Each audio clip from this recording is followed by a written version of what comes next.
नमस्कार, the democratic mirror देख रहे हैं आप और इस वक्त बात करने के लिए हमारे साथ मौजूद हैं दिल्ली कांग्रेस के बड़े नेता और पूर्व सांसद संदीप दीक्षित जी।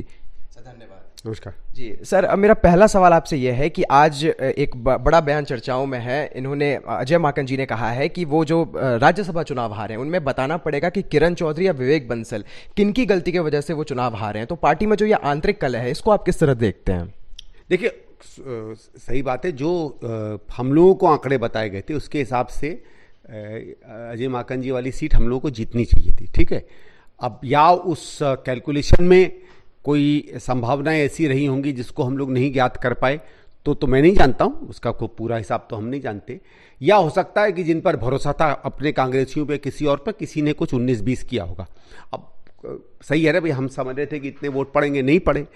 लेकिन इस बात को अगर आप पार्टी के अंदर से बैठकर इसकी इंक्वायरी करें और इसको सीरियसली इंक्वायरी करें तो सच का सच और झूठ का झूठ बाहर आ जाएगा। उस मामले में तो मैं माकन जी का समर्थन करता हूं, लेकिन मैं माकन जी से, वो बड़े सीनियर नेता हैं और बड़े सीनियर नेता, इसको कांग्रेस में ज़्यादा इधर उधर की सुनने की आदत नहीं है, लेकिन मैं उनसे कहूँगा कि साहब, जिसकी आप विलय कर रहे हैं तो कांग्रेस की आदत है। हम लोग किसी चीज़ पर गंभीरता से विश्लेषण नहीं करते, तो आपके केस में आपको कैसे उम्मीद हो गई कि करते हैं? भाई, आपके लोगों ने मिलकर दिल्ली हरवाई, उस पर विश्लेषण हुआ कभी? आप जनरल सेक्रेटरी थे जिन प्रदेशों के, वो हम हार गए, उस पर विश्लेषण हुआ कभी? तो इस पर कहाँ से विश्लेषण होगा? हम लोग जब बार बार कांग्रेस में सुधार की बात करते हैं और कहते हैं कि आप सिस्टम्स बनाइए, वो इसीलिए है कि किसी न किसी दिन हम पर भी आएगी, और जब हम पर आएगी तब ऐसे रोने की जगह हमें सिस्टम बचाएगा। तो आप सब बड़े रहे हैं, आप लोग 15-15, 20-20 साल से काबिज हैं, आगे भी काबिज रहेंगे, है ना। जैसे कहते हैं कुछ मुट्ठी भर लोगों के हाथ में कांग्रेस है, आप उस मुट्ठी भर के सौभाग्यशाली लोग हो। भले कांग्रेस के लिए दुर्भाग्य की बात हो, लेकिन आपके पास ये सत्ता है, उसको ठीक करो, सिस्टम्स बनाओ। अगर आप सिस्टम बनाएंगे तो सिस्टम का भय भी होता है, सिस्टम का सम्मान भी होता है। तो ऐसे ही कि हमारी जीती हुई सीटें हार जाएं, ये फिर आगे नहीं होती।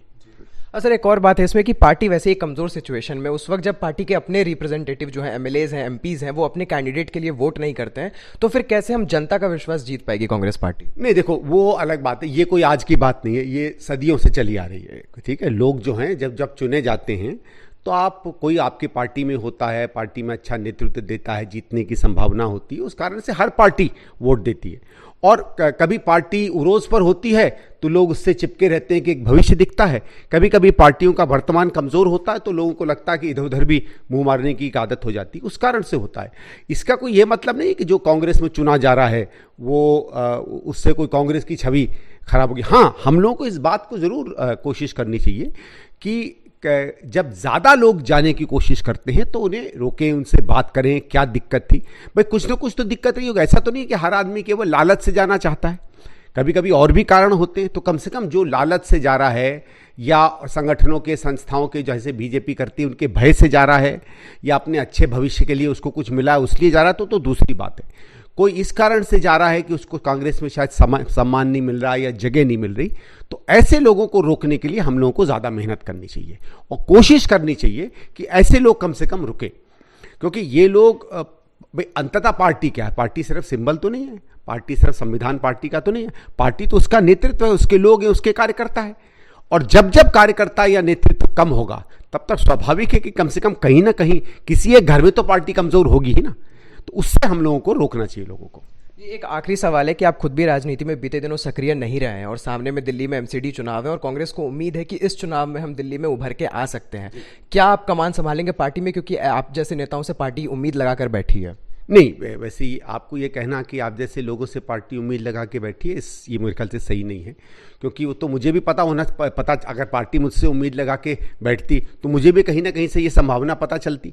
तो ये तो है नहीं कि मतलब हरियाली फैली हुई है, सिर्फ मुझे ही नहीं दिख रही। तो वो आपके बयान से मैं इत्तेफाक नहीं रखता हूँ। लेकिन हाँ, एमसीडी में इसलिए हमको एक संभावना दिखती है कि इन्होंने बीजेपी को तो ट्राई कर लिया एमसीडी में, ठीक है, दिल्ली सरकार को भी ट्राई कर लिया। दिल्ली सरकार को भी अगर आप देखें, मुफ्तखोरी का इनका जो पूरा नाटक है उसके अलावा ये कुछ नहीं कर पाए हैं। तो अगर हम ये विषय लेकर लोगों के बीच में जाते हैं कि एक बार हमें भी ट्राई करिए, हमें भी आप एमसीडी में मौका दीजिए। इन दोनों पार्टियों को आपने अलग अलग सरकारें दी हुई हैं, एक सशक्त पार्टी है, हमने दिल्ली को बनाया है, दिल्ली के निर्माण में हम भागीदार रहे हैं। हमको अगर आप मौका देंगे और हम अच्छे नए कैंडिडेट सामने लेकर आते हैं तो मुझे आशा ये है कि हम लोग अच्छा प्रदर्शन करेंगे एमसीडी में। तो कांग्रेस के आंतरिक कलह और दिल्ली की राजनीति पर आप सुन रहे थे कांग्रेस नेता संदीप दीक्षित को। धन्यवाद।